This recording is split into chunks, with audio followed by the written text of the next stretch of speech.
Do you remember the life you promised yourself? Not the version you show people. Not the excuses you repeat out loud. I'm talking about the quiet promise. The one you made alone, late at night, when nobody was watching. The life you swore you would live one day. Because at some point, you looked at your own reflection and said, "This can't be it. I was meant for more than this. I won't stay like this forever." And you meant it. But let me ask you something uncomfortable. When was the last time you acted like that promise still mattered? Because forgetting your promise doesn't happen all at once. It happens slowly, quietly, one compromise at a time. You didn't wake up one day and decide to betray your future. You just delayed it, again and again and again. Comfort didn't attack you. It invited you in. Distractions didn't ruin you overnight. They kept you busy enough to forget who you were becoming. And now here you are, still alive, still capable, but living far below the standard you once demanded from yourself. That's the most dangerous place to be. Not broken, not hopeless, just comfortable enough to stay stuck. You see, most people don't fail because they aren't talented. They fail because they forget.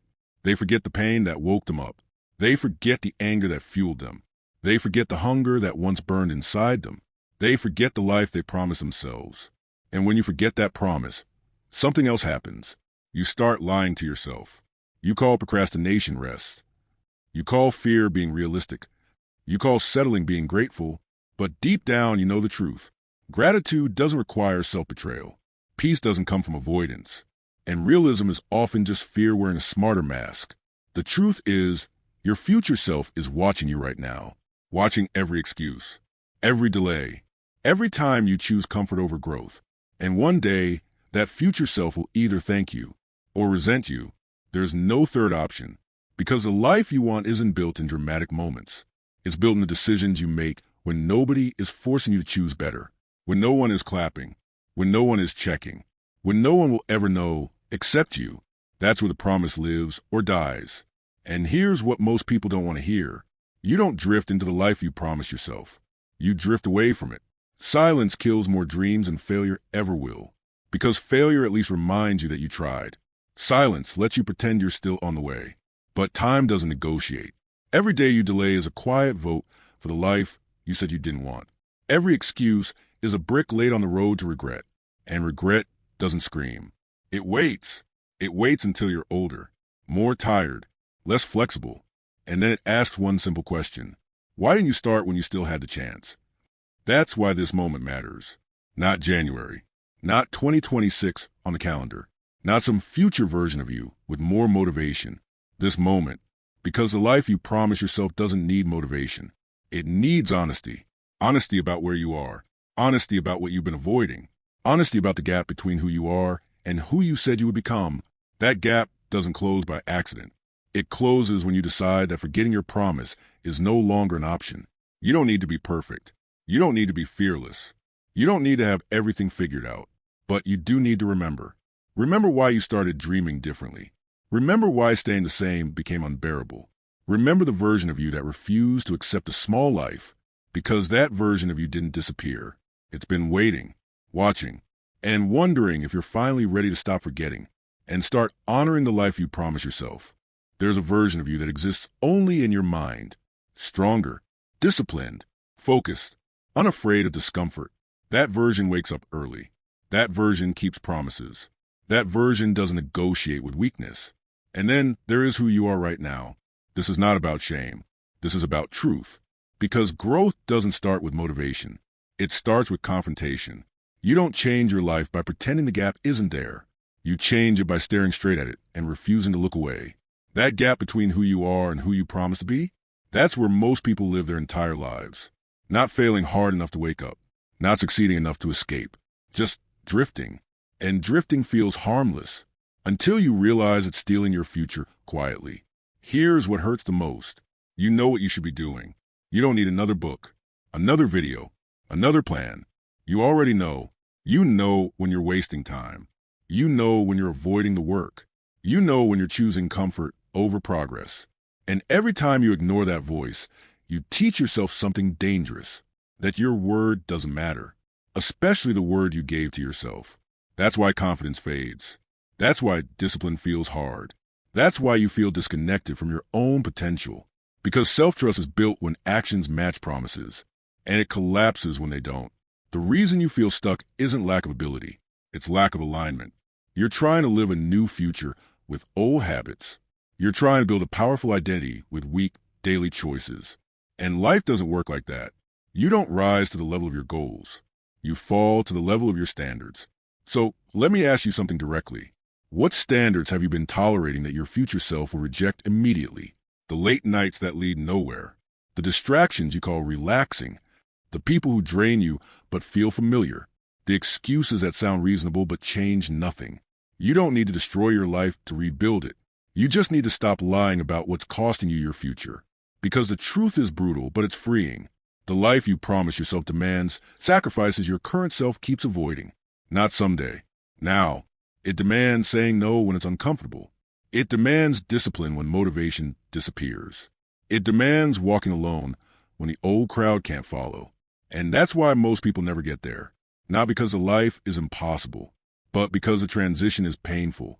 The old you has to die, not physically, but psychologically. The version of you that needs approval.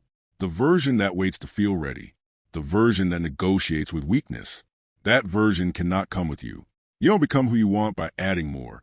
You become who you want by removing what no longer belongs. Old habits, old identities, old excuses. And yes, it will feel uncomfortable, lonely, unfamiliar. But discomfort is not a warning sign. It's a direction. Every time you choose discipline over ease, the gap shrinks. Every time you keep a promise to yourself, your identity strengthens. Every hard decision rewires who you believe you are. And slowly, something shifts. You stop needing motivation. You stop arguing with yourself. You stop asking for permission to become better. Because discipline creates momentum. Momentum creates confidence. Confidence creates a new standard. And once that standard is set, there's no going back. You won't be able to tolerate the old life anymore. The old conversations. The old patterns. The old excuses. Because now you've seen what alignment feels like. And the most dangerous thing in the world is not failure. It's knowing exactly what you're capable of and refusing to live below it ever again. This is the moment where most people turn back, where the work gets real, where the fantasy ends and responsibility begins. And here's the choice you must make.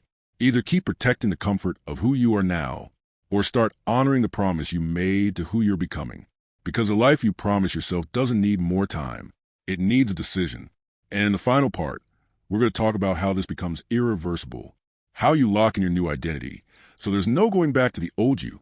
There comes a moment in every real transformation where motivation is no longer enough. Because motivation fades, emotion fades, energy fades. What doesn't fade is identity. And this is where everything changes. You don't win by trying harder forever. You win by becoming someone who doesn't negotiate with weakness. The mistake most people make is thinking change is about effort. It's not. It's about standards. When your standards change, your behavior follows automatically. You don't ask yourself, do I feel like doing this today? You ask yourself, is this who I am now? That's how discipline becomes effortless. Not easy, effortless. Because the decision has already been made. This is the moment where you stop attempting a new life and start enforcing one. You don't dabble anymore. You don't test the waters. You burn the bridge behind you, not dramatically. Not emotionally, quietly, decisively. You remove options. You stop keeping the old habits just in case.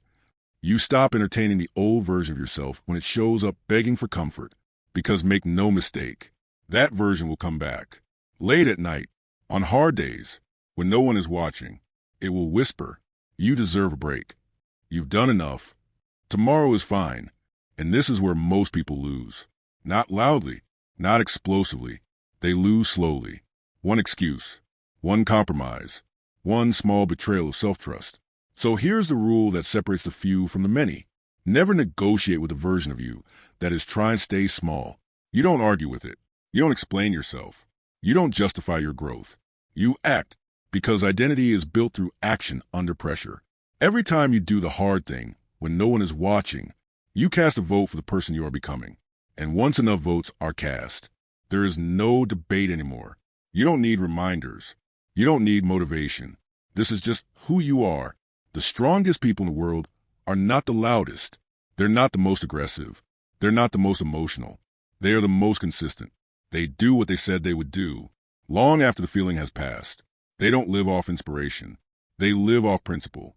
And this is where your comeback becomes inevitable, because now failure doesn't mean stopping. It means adjusting. Bad days don't mean quitting. They mean showing up anyway. Pain doesn't mean something is wrong. It means you're forging something real. And here's the truth most people never hear. The life you promise yourself will not arrive gently. It will demand proof. Proof in silence. Proof in discipline. Proof when no one is clapping for you. But once you prove it, once you cross that invisible line, you will never be the same. You won't recognize the person who used to hesitate, who used to procrastinate, who used to wait for permission, because now you move with certainty. Not because you're fearless, but because fear no longer controls your actions. This is what it means to grow up mentally, to stop hoping, to stop wishing, to stop fantasizing, and start becoming. So ask yourself one final question. If nothing changes after today, what kind of person does that make you? And if everything changes after today, what kind of life becomes possible? You already know the answer. The comeback always starts in the dark. The rebirth always feels uncomfortable. And the old self never leaves quietly. But you don't need permission to evolve. You only need one decision. And once it's made, there is no going back.